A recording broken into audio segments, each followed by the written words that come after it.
let's start with your childhood. How did you get here? And what your childhood looked like?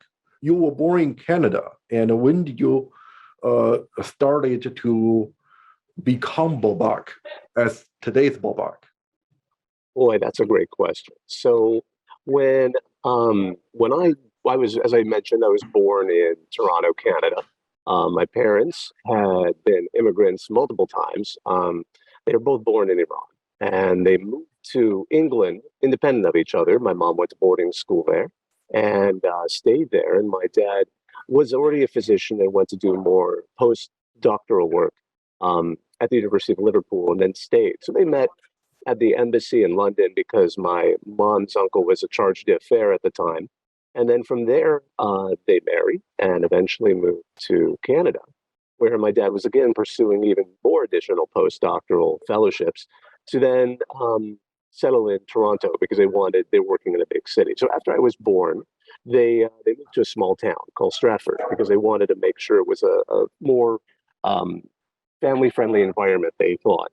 And I think that's actually something a lot of immigrants think, like the smaller town, the more family-friendly, standardized Americana, rather than staying in a large metropolitan area like a Toronto.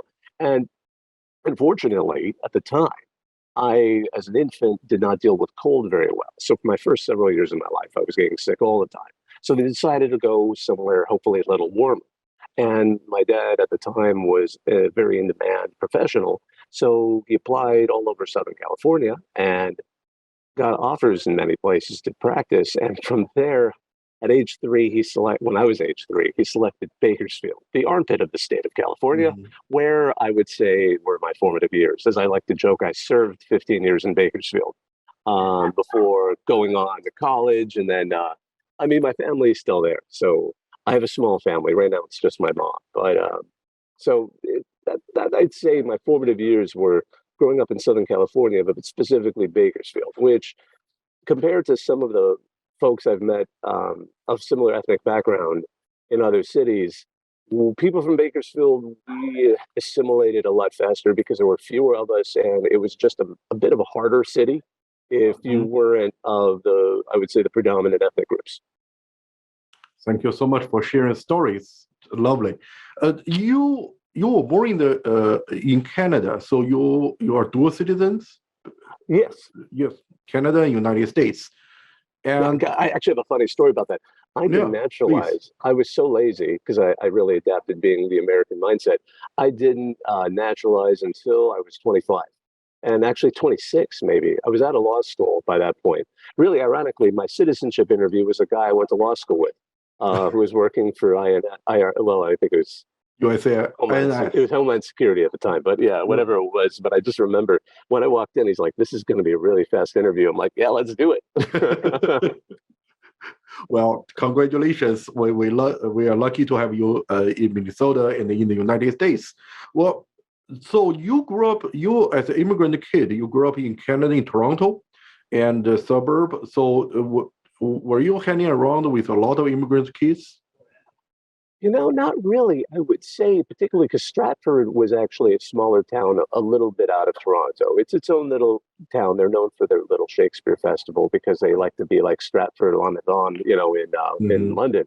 But moving to Bakersfield in particular, because we weren't in Stratford for too long, but in Bakersfield in particular, I would say we always had a mix who my family would integrate with, or who would socialize with. So some were the Persian community, and that's understandable. Particularly, there were a lot of Persian doctors at that time who had immigrated, a lot of professionals, I'm sure engineers too, but there weren't as many in the circles we hung out with. Although in Bakersfield, there were a few because it's an oil hotbed. So we had a few petrochemical engineers who happened to be also Persian, or Iranian. And then from there, as the community grew, there were more business-oriented people who ran businesses, a couple car dealership guys. But I would say it was always an even mix. Although, and I think this is something that you get when you're a transplant, even within a country, especially a larger country like the United States. Like I moved from California to Minnesota 20 years ago. And I've always noticed the couples that I hang out with, predominantly at least one or both were also transplants to Minnesota. Like my very good friend, he's from Minnesota, but his wife is from New York City. So you get a bit of that kind of mix. So all that said, my parents being who they were and having lived around the world already a bit, I think they had already been able to, and also I should say my mom's side of the family was very, my mom's father was a poet and he Oh, was the head archaeologist of the Persepolis. So he was always entertaining when it was the Shah, whenever they'd bring the royal families that would visit the Shah to Shiraz to see the oh, Persepolis, he would always lead the tour. And it's really funny because they weren't always like some European royal family, but my favorite was when I was a child, she showed me a picture. This is the king of Russia. And then when I was older, I'm like, there was no Russian king. It was Brezhnev.